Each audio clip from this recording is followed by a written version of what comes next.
아멘. 할렐루야.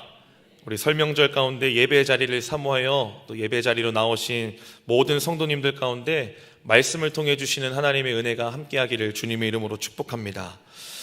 최근 2년 전인 2023년에 전 세계 운동선수 중에서 가장 핫했던 최고의 스카우트가 있었습니다. 사진 함께 볼까요? 바로 오타니 쇼헤이라는 일본 야구 선수입니다. 그가 이 LA 다저스라는 팀으로 이적하면서 받은 연봉만 무려 9천억입니다. 물론 당연히 통장에 9천억 정도는 있으셔서 놀라지 않고 눈 하나 깜짝하지 않으실 거라 예상했는데요. 저는 그 당시 그 기사를 보면서 참 배가 아팠습니다. 왜냐하면 첫째로 운동선수인데 배우만큼이나 준수한 외모를 가졌습니다. 잘생겼죠. 둘째로 키는 저보다 10cm가량 더 큰 193cm입니다. 마지막으로 여기가 제일 마음이 아팠는데요. 저랑 한 살밖에 차이가 나지 않습니다. 제 통장에 얼마가 있는지 봤더니 마음이 좀 아팠습니다. 그나마 위안이 됐던 것은요, 이 쇼헤이의 아내와 저희 아내를 비교해 보니까 저희 아내가 훨씬 나았다는 것입니다. 죄송합니다. 이 오타니 쇼헤이는 한 번의 스카우트로 인해서 9천억의 사나이, 전 세계 운동선수 중 최고의 이 연봉 1위라는 이 여러 칭호를 받게 되었습니다. 그야말로 전 세계적으로 역사의 길이 남을 엄청난 스카우트의 사건이라고 할 수 있죠. 그런데 문득 이러한 생각이 들었습니다. 내가 하나님의 자녀가 되고 내가 주의 종이 된 것 또한 스카우트라고 할 수 있을까? 하나님이 날 스카우트했다라고 할 수 있을까? 여러분 어떻게 생각하십니까? 하나님께서 저와 여러분을 하나님의 자녀로 부르신 것 또한 스카웃이라고 할 수 있을까요? 이 스카웃이라는 단어는 사전적 의미로요, 우수한 운동선수 또는 연예인, 특수 기술자와 같은 인재를 물색하고 발탁하는 일이라고 정의하고 있습니다. 즉 스카웃을 받기 위해서는 우수함이 필요하고 특수함이 필요하고 인재나 불리움 받을 수 있는 어떠한 매력이나 또한 능력이 필요하다는 것입니다. 그렇다면 저와 여러분이 하나님 앞에서 우수합니까? 특수할까요? 아니면 인재라고 할 수 있을까요? 아니면 하나님 앞에서 당당하게 자랑할 수 있는 어떠한 능력이나 매력이 있을까요? 그렇지 않다는 것입니다. 성경은 하나님을 알기 전 모든 인간을 향해서 뭐라고 규정했는가 하니 죄인이라고 규정했습니다. 그렇다는 것은 우리가 하나님의 자녀가 된 것은 스카웃이 절대로 아니라는 것입니다. 그렇다면 우리가 하나님의 자녀로 부름받을 수 있었던 것을 어떠한 단어로 설명할 수 있을까요? 성경은 이렇게 이야기합니다. 은혜. 저와 여러분이 하나님의 자녀가 된 것, 하나님의 자녀로 부름받을 수 있었던 것은 어떠한 우수함이나 특수함이 있어서가 아니라, 인재이기 때문이 아니라 하나님의 은혜로 우리를 부르셨다라는 것입니다. 그저 하나님 앞에 우수하지도 않고 특수하지도 인재이지도 않은 우리를, 죄인인 나를 하나님의 자녀로, 그 나라의 백성으로, 사명자로, 직분자로 불러주신 것은 은혜가 아니고서야 절대로 설명할 수 없다라는 것입니다. 여러분, 하나님이 저와 여러분을 은혜로 부르신 줄 믿습니다. 오늘 이 사실이 지적인 동의뿐만 아니라 내 안에서 믿어지며 믿음으로 고백되어지는 귀한 시간 되실 수 있기를 주님의 이름으로 축복합니다. 오늘 사도 바울은 오늘 함께 읽은 이 갈라디아서 1장 안에서 계속해서 반복적으로 주장하는 것이 있습니다. 갈라디아서 1장 6절 15절 말씀입니다. 6절 말씀에 보니 그리스도의 은혜로 너희를 부르신 이를, 15절 말씀에 보니 그러나 내 어머니의 태로부터 나를 택정하시고 그의 은혜로 나를 부르신 이가 라고 이야기합니다. 이 두 절만 봐도 계속해서 반복되는 구절이 있습니다. 은혜로 우리를 부르시니. 바로 자신이 사도가 된 것은 하나님이 은혜로 자신을 부르셨기 때문이고, 너희가 하나님의 성도가 될 수 있었던 것 또한 하나님이 너희를 은혜로 불러주셨기 때문이다 라는 것을 계속해서 이야기하는 것입니다. 여러분, 이것이 우리에게 의미하는 바가 무엇인지 아십니까? 하나님이 저와 여러분을 은혜로 부르셨다는 것은 쉽게 말해서 아무 조건 없이 부르셨다는 것입니다. 여러분, 스카우트 당한 운동선수들은 반드시 지켜야 하는 계약들이 있습니다. 반드시 지켜야 할 까다로운 조건들이 있고 반드시 팀을 승리로 이끌어야 되는 어떠한 성과가 있습니다. 그러나 은혜로 부름받은 저와 여러분은 아무런 조건 없이 부르셨다는 것입니다. 그리고 이 은혜로의 부르심은요, 오타니 쇼헤이가 받았던 9천억과는 비교할 수 없을 정도로 더 귀한 가치가 있다는 것입니다. 나에게 9천억을 준다 해도, 이 세상에 가장 귀한 것을 내게 준다 해도 하나님께서 나를 은혜로 부르신 그 부르심은 그것들과는 절대로 비교할 수 없을 만큼의 귀한 가치가 있다는 것입니다. 여러분, 그렇다면 왜 하나님이 우리를 은혜로 부르셨을까요? 이것에 대해서 세 가지로 함께 살펴보기를 원합니다. 첫째로, 하나님이 우리를 은혜로 부르신 이유는 복음을 따르게 하기 위함입니다. 함께 따라해 보겠습니다. 복음을 따르게 하기 위함이다. 우리 6절 말씀 함께 읽어보겠습니다. 6절 말씀입니다. 시작.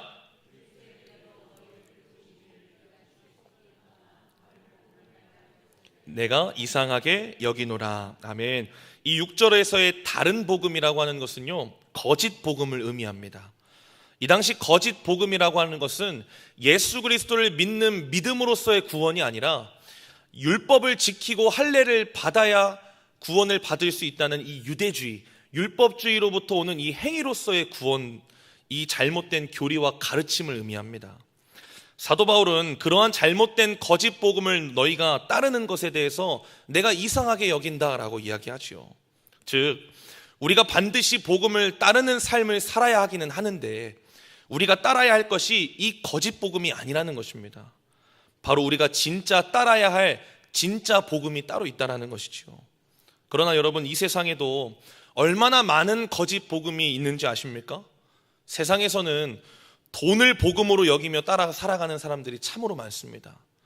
건강을 내 복음이라고 여기며 따라 살아가는 사람들이 참으로 많죠. 성공을, 세상의 행복을, 명예와 권력을 나의 복음이라 여기며 따라 살아가는 사람들이 참으로 많습니다. 여러분, 이러한 이 시대와 세상 가운데 예수 그리스도만이 진정한 복음임을 고백하고 외친다면 우리에게 돌아오는 것은 무엇뿐일까요? 여러 비난과 질타, 세상으로부터 오는 수많은 손가락질 등이 있을 것입니다. 여러분, 여러분에게 있어서 복음이라는 것은 무엇입니까? 돈이 전부라고, 건강이 전부고, 성공이 전부라고 이야기하는 이 시대 가운데 예수 그리스도가 전부이며 예수 그리스도가 곧 나의 복음이라고 외치실 수 있으시겠습니까? 여러분, 놀라운 사실 한 가지가 있습니다. 복음을 믿는 것과 복음을 따르는 것은요, 다른 문제입니다. 대부분 복음을 믿는 것이 곧 따르는 것이라고 착각하며 살아갑니다. 그러나 삶을 자세히 들여다보면 복음을 믿는다고는 하지만 그의 삶이 복음과는 전혀 상관없는 삶을 살고 있다는 것입니다. 복음이 무엇이냐고 물으면 신앙의 연수가 어느 정도 된 사람들은 복음은 이것입니다, 술술술 대답하죠. 복음이 무엇이냐고 물으면 예수는 나의 그리스도요, 나의 주님이시요, 나의 왕입니다라고 잘 대답합니다. 그러나 삶을 보면 예수가 아니라 돈이 주인이 되어서, 세상이 그의 왕이 되어서, 세상의 성공과 명예가 그의 주인이 되어서, 그리스도가 되어서 살아가고 있는 모습들이 참으로 많다는 것입니다. 그렇기에 복음이 무엇인지 아는 것과 복음을 따르는 것은 다른 문제입니다. 복음을 고백하는 것과 실제적으로 내 삶에서 그 복음을 따르고 살아내는 것은 다른 문제라는 것입니다. 따라서 여러분, 복음을 아는 것을 넘어서, 복음을 믿는 것을 넘어서, 복음을 고백하는 것을 넘어서 실제적으로 복음을 따르고 살아내는 삶이 저와 여러분의 삶이 되어야 할 줄 믿습니다. 사도 바울은 이것을 너무나도 잘 알았습니다. 그래서 고린도전서 9장 27절에서 이렇게 고백한 바 있습니다. 제가 읽어드리겠습니다. 내가 내 몸을 쳐 복종하게 함은 내가 남에게 전파한 후에 자신이 도리어 버림을 당할까 두려워함이로다. 아멘. 여러분, 사도 바울이 수많은 전도 여행을 다니면서 가장 두려워했던 것이 무엇인지 아십니까? 전도를 방해하는 대적들도 아닙니다. 매맞고 옥에 갇히는 것도 아닙니다. 강도와 도적들을 만나고 배가 파선하고 돌에 맞고 독사에 물리고 여러 위협들을 만나는 것도 아니었습니다. 사도 바울이 가장 두려워했던 오직 한 가지는 내가 복음을 전한 이후에 그 복음으로부터 오히려 버림당할까 두려워했다라는 것입니다. 더 구체적으로 이야기하자면 복음을 전하는 삶은 잘 살았지만 스스로 복음을 따르는 삶은 잘 살아내지 못해서 버림받지 않을까 두려워했다라는 것입니다. 그렇기에 그는 누구보다 복음을 열심히 전하는 삶을 살았던 동시에 복음을 열심히 따랐고 살아내는 삶을 살았던 사람이라고 할 수 있습니다. 여러분, 제가 이 강대상에서 말씀을 전한다고 해서 제 삶이 말씀을 따르는 삶이라고 할 수 있겠습니까? 전혀 그렇지 않죠. 말씀을 전하는 것과 제가 전한 이 말씀을 가지고 삶의 여러 도전들 가운데서 이 말씀을 지켜내며 살아내는 것은 다른 문제라는 것입니다. 따라서 저와 여러분 모두가 복음을 믿고 고백하고 알 뿐만 아니라 이 복음을 실제적으로 따르며 살아내는 그러한 삶이 되실 수 있기를 간절히 소망합니다. 돈과 건강, 성공과 명예, 이 수많은 권력들을 그리스도요, 주요, 나의 왕이라고 여기는 이 세상 가운데서 오직 예수만을 나의 그리스도로, 나의 주인으로, 나의 주님으로, 나의 왕으로 여기며 살아가는 것이 곧 복음을 따르는 삶입니다. 축복하기를 세상에서 가장 귀한 가치가 우리에게 주어질지라도 예수 그리스도를 그것과는 비교할 수 없을 정도로 가장 귀한 가치로 여기며 살아가는 저와 여러분 다 되시기를 주님의 이름으로 축복합니다. 두 번째로 하나님이 우리를 은혜로 부르신 이유는 복음을 전하게 하기 위함입니다. 함께 따라해 볼까요? 복음을 전하게 하기 위함이다. 우리 9절 말씀 함께 읽어보겠습니다. 9절 말씀 시작. 우리가 전에 말하였거니와 내가 지금 다시 말하노니 만일 누구든지 너희가 받은 것 외에 다른 복음을 전하면 저주를 받을지어다. 아멘. 사도 바울은 예수 그리스도의 복음 외에 다른 복음, 거짓 복음을 전하는 자라면 누구든지 저주를 받을 것이다 라고 경고합니다. 여러분, 우리가 전해야 될 복음은 오직 예수 그리스도의 복음뿐인 줄 믿습니다. 그러나 요즘 복음을 전하는 것이 쉬울까요? 어려울까요? 어렵습니다. 그냥 어려울까요? 너무 어려울까요? 너무 어렵지요. 그래서 요즘은 여러분 나가서 외치는 전도를 하기보다는 삶의 전도, 관계 전도를 택하는 것이 요즘의 트렌드인 것 같습니다. 그러나 그럼에도 외치고 전해야 합니다. 왜냐하면 성경에서는 첫째로 때를 얻든지 못 얻든지 전파하기를 힘쓰라고 권면하기 때문입니다. 두 번째로 낙심하지 않고 포기하지 아니하면 때가 이름에 거두리라고 우리에게 권면하고 있기 때문입니다. 마지막으로 우리가 심고 물을 주면 자라나게 하시고 열매 맺게 하시는 분은 하나님이라고 권면하고 있기 때문입니다. 또한 마지막으로 하나님께서는 전도에 미련한 것으로 수많은 영혼들을 구원하시기를 기뻐하신다라고 성경이 이야기하고 있기 때문입니다. 여러분은 언제 복음 전도의 필요성을 뼈저리게 느끼십니까? 바로 지금 이 한 주 지내고 있는 명절 시즌이 아닐까 생각이 듭니다. 사랑하는 부모가, 사랑하는 내 형제 자매들이, 사랑하는 내 자녀와 내 조카들이 여전히 하나님을 알지 못한 채 살아가는 그 모습들을 보고 그 소식들을 들을 때 복음 전도의 필요성을 뼈저리게 느끼게 되는 순간입니다. 그나마 1년의 설날과 이 추석 두 번이라도 온 가족이 모여서 예배를 드릴 수 있었던 기회마저 이제는 잘 모이지 않고 오히려 각기 가족끼리 여행을 떠나면서 직접 보고 복음을 전하고 전도할 수 있는 기회마저 점점 어려워지고 있는 시대가 요즘 시대 아닌가 생각이 듭니다. 그렇게 여러분 기회가 있을 때마다 전해야 합니다. 우리 로마서 10장 14절에서 15절 말씀 함께 읽어보겠습니다. 두 절의 말씀 함께 읽습니다. 시작. 그런즉 그들이 믿지 아니하는 일을 어찌 부르리요 듣지도 못한 일을 어찌 믿으리요 전파하는 자가 없이 어찌 들으리요 보내심을 받지 아니하였으면 어찌 전파하리요 기록된 바 아름답도다 좋은 소식을 전하는 자들의 발이여 함과 같으니라. 아멘. 축복하기를 저와 여러분이 예수 그리스도의 그 좋은 소식, 기쁜 소식을 전하는 아름다운 발이 되시기를 간절히 소망합니다. 또한 복음의 씨앗을 뿌리고 심었다면 기도로 계속해서 물을 주는 일 또한 계속해서 해나가야 합니다. 그 이후에 자라나서 결실 맺게 하는 것은 더 이상 사람의 영역이 아닙니다. 누구의 영역일까요? 하나님의 영역입니다. 여러분 잘 뿌려놓고 심어놓고서 물을 주지 않는다면 어찌 결실을 맺을 수 있겠습니까? 그렇기에 내가 복음을 뿌리고 복음을 심었더라면 내가 계속해서 뒤에서 기도하고 중보하면서 물을 주는 작업들이 이루어져야 합니다. 여러분, 사람 앞에서 하는 100마디보다 하나님 앞에서 하는 기도의 한마디가 더 강력한 힘을 가지고 있는 줄 믿으시기를 바랍니다. 여러분, 이번 설 명절을 통하여서 복음의 씨앗을 뿌리시고 심으셨습니까? 하신 줄 믿습니다.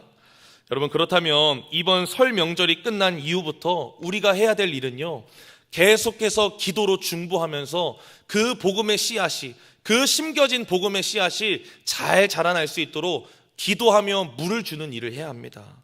결국 하나님의 때가 이를 때에 영혼 구원의 풍성한 결실을 하나님께서 맺게 하실 줄 믿습니다. 그리고 마지막으로 가장 강력한 전도는요, 나의 삶의 모습으로 보여주고 증명하는 일입니다. 하나님은 사랑이시다, 하나님은 너를 사랑하신다라고 말하면서 정작 내가 타인을 사랑하는 모습을 보이지 않는다면 그 말에 어떠한 힘이 실릴 수 있겠습니까? 제 이야기를 해서 죄송합니다. 저희 외가 쪽은 거의 다 개신교 집안입니다.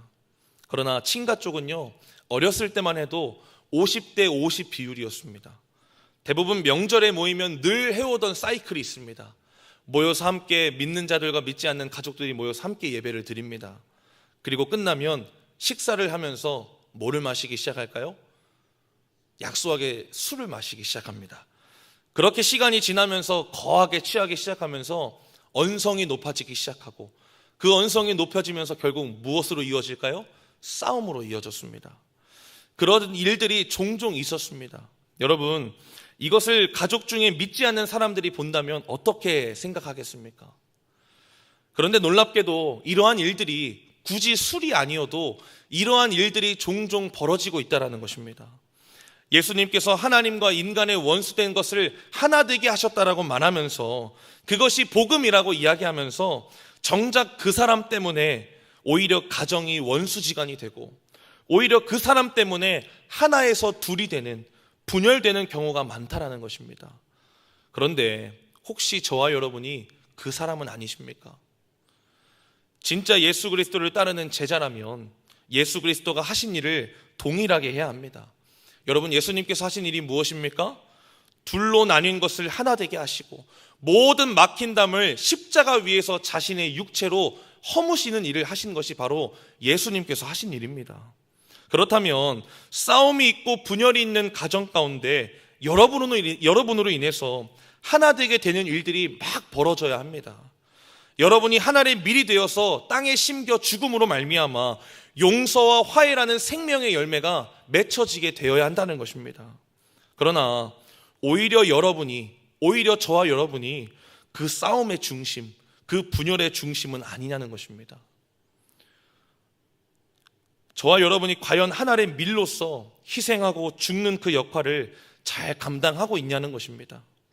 여러분, 사람들 앞에서 100마디로 전도하는 것보다 한 번의 삶의 모습으로 보여주는 것이 더 큰 힘이 있는 줄 믿습니다. 이제는 전했고 기도했다면 더 나아가 전한 복음을 실제로 살아내므로 내 말과 행동과 삶의 모습을 통하여 증명함으로써 복음 전도자의 역할을 감당하는 저와 여러분 되시기를 주님의 이름으로 축복합니다. 그리하여서 저와 여러분이 복음의 전도자의 역할을 잘 감당함으로 하나님이 은혜로 저와 여러분을 부르신 그 이후에 합당하게 살아가는 저와 여러분 되시기를 간절히 소망합니다. 마지막 셋째로, 하나님이 우리를 은혜로 부르신 이유는 하나님을 기쁘시게 하기 위함입니다. 함께 마지막으로 따라해 보겠습니다. 하나님을 기쁘시게 하기 위함이다. 10절 말씀 함께 읽어보겠습니다. 10절 말씀입니다. 시작. 이제 내가 사람들에게 좋게 하랴.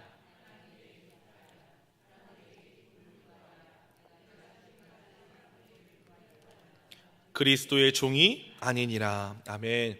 여러분, 이것은 사도 바울의 믿음의 고백입니다. 그리고 사도 바울뿐만 아니라 은혜로 부르심 받은 저와 여러분의 동일한 믿음의 고백이 되어야 합니다.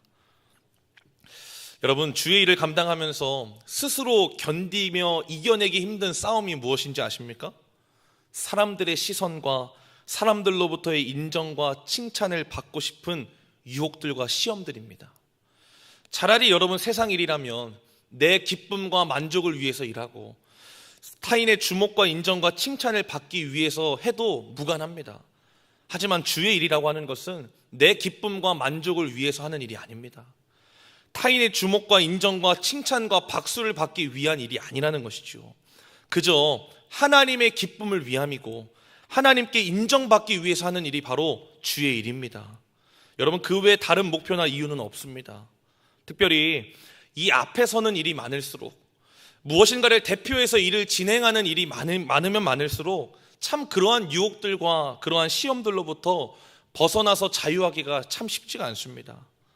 그럴 때마다 저와 여러분이 늘 이 말씀대로 고백하며 그렇게 살아갔으면 좋겠습니다. 누가복음 17장 10절 말씀입니다. 함께 읽어볼까요? 시작. 이와 같이 너희도 명령받은 것을 다 행한 후에 이르기를 우리는 무익한 종이라 우리가 하여야 할 일을 한 것뿐이라 할지니라. 아멘. 여러분, 누군가 나에게 칭찬과 박수를 보내줄 때에 저는 무익한 종입니다 라고 하면 여러분 서로 약간 민망해지니까 이렇게 고백하면 좋을 것 같습니다. 한번 따라해 보겠습니다. 할 일을 했을 뿐입니다. 이것도 조금 그렇다면 여러분 이렇게 인사하시길 바랍니다. 따라해 볼까요? 하나님이 하셨습니다. 하나님의 은혜입니다. 네, 여러분, 이것이 은혜로 부르심 받은 자의 모습입니다. 저와 여러분은 부르심 받은 대로 그저 해야 할 일을 했을 뿐입니다. 박수와 영광은 내가 받을 것이 아니라 누가 받을 것이죠? 하나님이 받으실 것입니다. 저는 이 10절의 말씀이 이번 한 해를 살아가는 동안에 계속해서 고백되어지는 저와 여러분의 믿음의 고백이 되었으면 좋겠습니다.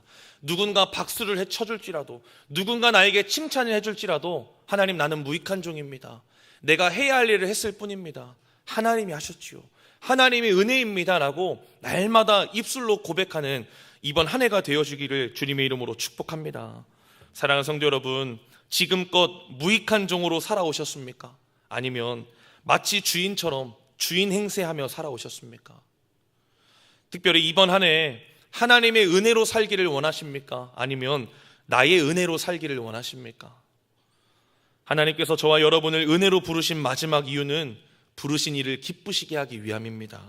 따라서 은혜로 부르심 받은 자는 하나님의 기쁨이 그의 삶의 유일한 목표가 된 자입니다. 여러분, 사도 바울이 일평생을 복음 전도자로 살았던 이유가 무엇일까요? 그것이 자신을 은혜로 부르신 하나님을 기쁘시게 하는 일이었기 때문입니다. 여러분, 중간에 왜 포기하고 싶지 않았겠습니까? 사도 바울이라고 왜 중간에 도망치고 싶지 않았겠습니까? 그러나 그가 수많은 고난과 환난 속에서도 도망치지 아니하고 포기하지 아니하고 그 길을 끝까지 걸어갈 수 있었던 이유는 그것이 나를 부르신 하나님을 기쁘시게 하는 일이었기 때문이었습니다. 이번 한 해 저와 여러분의 선택의 기준이 하나님의 기쁨이 되었으면 좋겠습니다. 이것이 과연 하나님이 기뻐하시는 일일까? 아니면 하나님이 기뻐하시지 않는 일일까?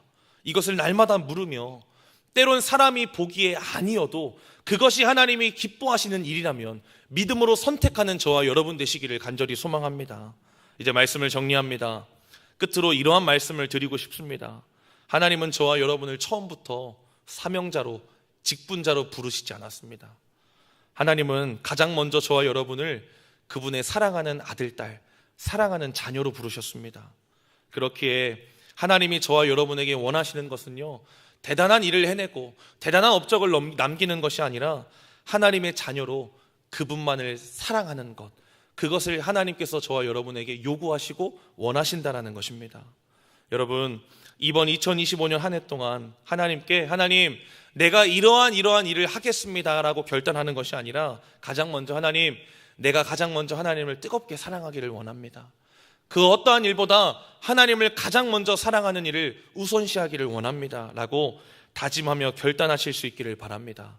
또한 그뿐만 아니라 오늘의 말씀처럼 복음을 따르며 살아내는 삶, 복음을 전할 뿐만 아니라 그 복음을 증명해내는 삶, 또한 그리고 나를 부르신 그 주님을 기쁘시게 하는 삶, 그러한 삶을 살겠노라 결단하고 돌아가시는 저와 여러분 되시기를 주님의 이름으로 축복합니다. 기도하겠습니다. 하나님, 대단한 우수하지도 않고 대단한 업적을 남기지도 못하고 특수함도 없고 인재이지도 않은 우리를 그저 죄인인 우리를 하나님의 자녀로 부르신 것, 은혜가 아니고서야 하나님 어떠한 것으로 설명할 수 있겠습니까? 우리를 당신의 사랑하는 아들과 딸로 불러주신 은혜에 하나님 감사합니다. 그 은혜가 값싼 은혜가 되지 않기 위하여 하나님 최선을 다하여 오늘의 말씀처럼 복음을 따르는 삶이 되게 하여 주시옵소서. 세상에 수많은 거짓 복음이 있지만 예수 그리스도가 나의 복음이요, 예수 그리스도가 나의 그리스도요, 주님이요 나의 왕 되심을 날마다 고백하며 그 복음을 따르는 삶을 살아가는 우리 모두가 되게 하여 주시옵소서.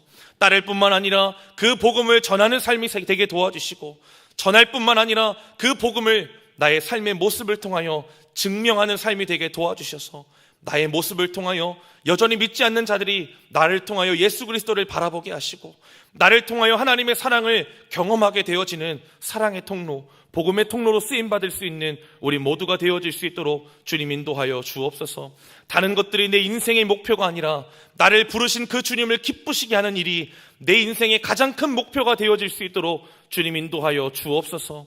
다른 어떠한 대단한 일을 남겨서 주님을 기쁘시게 하는 일이 아니라 우리를 사랑하는 아들, 딸로 부르셨기에 그저 주님을 뜨겁게 사랑하는 일이 주님을 기쁘시게 하는 일임을 하나님 기억하게 도와주셔서 이번 한 해의 나의 가장 큰 목표가 주님을 뜨겁게 사랑하는 것, 그것이 나의 목표가 되어질 수 있도록 도와주셔서 이번 한 해 나의 모든 일들을 통하여, 나의 삶을 통하여, 나의 존재를 통하여 주님을 기쁘시게 하는 복된 인생 다 되어질 수 있도록 인도하여 주옵소서. 예수님의 이름으로 기도합니다.